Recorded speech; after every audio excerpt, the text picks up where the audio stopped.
Today I'm going to tell you about the shortest lived player character I've ever had in any of my games.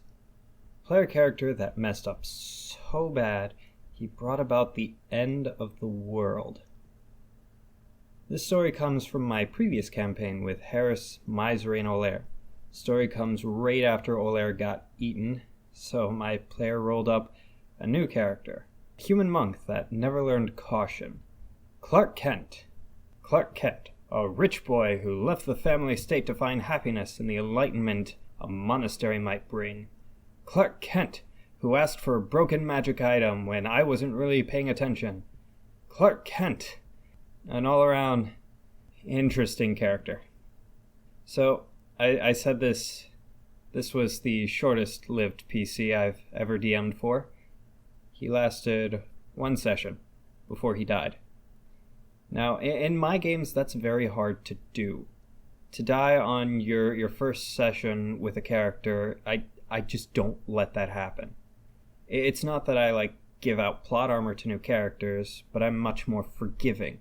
I kind of play with kid gloves on to give the player a chance to get a feel for who they're playing. Let them test out where their boundaries are. Now don't get me wrong, the game goes on. There are consequences to things that you do. You can still get hurt, sick, lost, tossed in jail, anything, but I generally avoid killing the player. At least until the second session. That's when things get dangerous. So the fact that Mr. Kent died on his first session, it's somewhat impressive.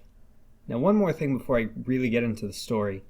The character had a certain magic item. It was broken, and I never should have allowed it. They were called the Hand Wraps of Bull. They would permit a monk to use Fury of Blows without spending any key points. I'll let that sink in for a second. For those of you who don't know, it basically means that Clark Kent could punch things 1,000,000 times for free without consequences. Now, why did I ever allow such a broken item? Well, you see, the player and I, we worked together at the time. And while I was busy cooking an order, he came up to me and asked if he could have this particular magic item. I asked what they did, and he told me, and I'm not gonna lie, I wasn't really paying attention.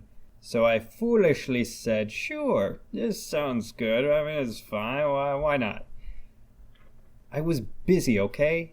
I couldn't think logically and make the world's most perfect omelet at the same time. I'm sorry. I'll do better next time. I'll do better. So anyway, the session begins with the party in the pocket dimension of Golrath, my homebrewed demigod of madness. I'll tell you about him later. Golrath has the party trapped, demanding they play his games and solve his puzzles, when Clark Kent appears. Golrath, who from here on I'm referring to as Biggest G, does not appreciate the latest guest and accuses the party of cheating. "Cheaters have no place in my games," he shouted as the party is snapped away. They find themselves in a field with a small cottage with a gazebo outside. Biggest G, who from here on I'm calling G-Wrath, walks out of the gazebo and starts lecturing the party about cheating. He finishes with saying he's sad that the game is done though, but if the party would suffer him once more again, that he'd reward them as only a god could, with 2 wishes. Now if you don't know, a wish in Dungeons & Dragons is exactly like a Disney movie. You make a wish, and with the bap of a magic fairy wand, the twinkle of a star, the whistle of a mouse, it magically comes true. Unlike Disney, however, it's usually twisted in a way. Think Monkey's Paw. The party agrees because 2 wishes is a powerful gift that could save them down the line. G-Wrath snaps his fingers and a shimmering dome appears around the gazebo. He beckons the party to enter. Misery and Harris enter and the dome solidifies. G-Wrath, who from here on I'm going to refer to as G-Daddy, then told the rest of the party that this was a 2-player puzzle, but that the rest of them could stay in the cottage. G-Daddy then gave those outside of the dome a bell. Now this bell, it had a dark oak handle. It was made of brass and had no ringer. "Just ring the bell if you get hungry." Now the rest of the party, I should probably mention, consisted of Clark Kent, Bolvar, and Vasco. Bolvar was a dwarven paragon, an honorable man and a dwarf's dwarf. If you didn't like dwarves usually, then you'd hate Bolvar. Vasco, on the other hand, was a Furbolg ship captain, a jack of all trades with interesting connections and unknown motivations. His skill with his gun was matched only by his courage or stupidity. You see, after an aboleth sunk his ship, while the thing was still attacking, he started swimming at the beast to fight it head on. I will talk about Vasco another time. Bolvar and Vasco are NPC members of the group, so Clark Kent ends up with the bell. He decides to ring the bell as G-Daddy passes it to him, and nothing happens. Well, you have to tell it what you want. What do you expect it to read your mind? Just don't ask for anything too big. If it's big enough, it might just show up here, hungry for you. Clark Kent gives him a sort of confused look before saying steak and shaking the bell.